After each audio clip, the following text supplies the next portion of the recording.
Discussion about police defunding, its pros and cons. Summary. I think that the police department should be defunded because of many reasons. Even though the police play an essential role in society, they need to reduce their funding because they are a partial institution that discriminates against people of color and minority groups.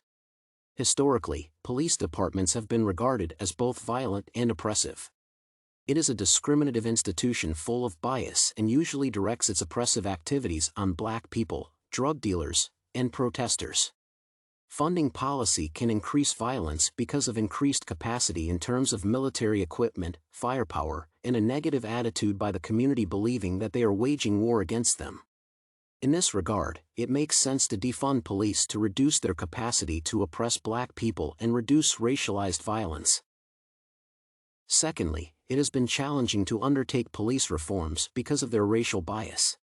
Many police departments have tried, without success, to reform the police force but still recorded high cases of racial violence, deaths, and imprisonment of black people. Some people have argued that the only way to eliminate police violence is by reducing contact between the police and the public. History indicates that there is no single era in the United States where the police were not a factor in propagating violence against black people. No police department in the U.S. can be considered a model that encourages police reforms. It is hard to find a department that trains its officers against implicit bias, procedural justice, de-escalation, and mindfulness. Since the police are incapable of reforming themselves, there is no reason to fund their activities. Funding them would be like sanctioning racialized violence against black people. Thirdly, the police do not need funding because they are not trained in the many activities that they perform. It is essential to defund the police so that experts can be given a chance to move in. The police deal with cases that they have not been trained in, including domestic disputes, homelessness, mental illness, loud music in neighborhoods, and barking dogs.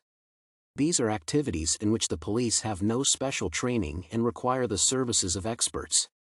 The police are given duties and responsibilities beyond their training. They cannot solve all these problems and require assistance from professionals who have been adequately trained to deal with such problems. They must deal with any societal failure and seem not to have a substantive job description. It is essential to defund the police and use experts and professionals who can effectively do the job. The police can never solve all the problems afflicting society, including quality of life issues such as homelessness, domestic violence, and drug addiction. Therefore, there is a need to direct such funding towards housing, education, and increasing the quality of life of local communities instead of funding police activities. Opposing ideas. However, opposing ideas do not agree with my point of view. Firstly, there is a belief that cutting police budgets might create a tendency to increase civilian injuries and violence, including taxation by citation aimed at raising money. It is believed that police officers who earn less than their counterparts tend to be bad cops because of a lack of resources. However, this idea is problematic because lousy police officers are not motivated by financial problems but by racial prejudice. Secondly, there is the belief that police misconduct is usually overstated and that police reforms are possible if supported by most Americans. I find this idea defective because it has been proven beyond doubt that police reforms have been a complex process that has not demonstrated any form of success. On the other hand, statistics indicate that police misconduct is common and has not been overstated. Racialized violence by police on black people is common and should not be understated. Finally, there is also a common belief that police departments should not be defunded but instead streamlined to conform to standardized national regulations aligned with international human rights. Even though it is a good idea, history suggests that police reforms have not materialized and that police work rarely complies with standardized practices. Most police officers act contrary to the law and are associated with various criminal activities such as violence against blacks and bias. Biases. In taking a position about police defunding, I have experienced some biases based on my racial background. As a person who has been encultured to view white people as superior to black men, I feel that the police are more racially inclined in their jobs due to systematic discrimination.